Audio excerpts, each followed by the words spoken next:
Does Hebrews chapter 13, verse 17 justify tithing?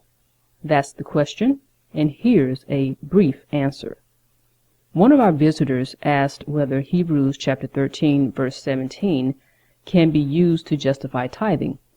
In this instance, he was referring to the man-made tithe definition, which is 10% of your income.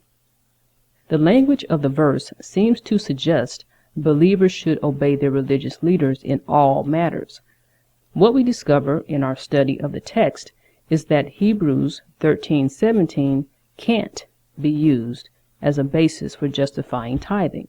Hebrews 13:17 is not a verse justifying tithing. The point of Hebrews 13:17 is simple. The author wanted the Jewish Christians to continue in the Christian faith.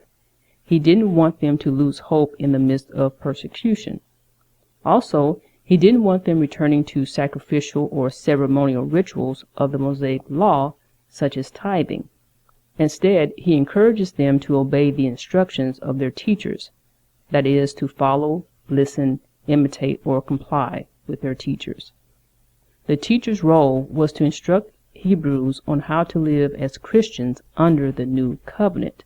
The author of the letter to the Hebrews makes it clear Jesus ended the old covenant along with the Levitical priesthood and the tithing system. Additionally, the Bible doesn't imply, suggest, or state old covenant tithing was replaced with paying 10% of one's income to the church. Using Hebrews 13:17 to justify tithing not only ignores the proper context of the book of Hebrews, but also rejects Jesus' sacrifice on the cross.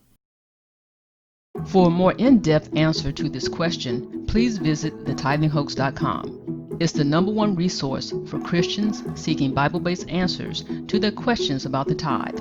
Just click the link below in the description.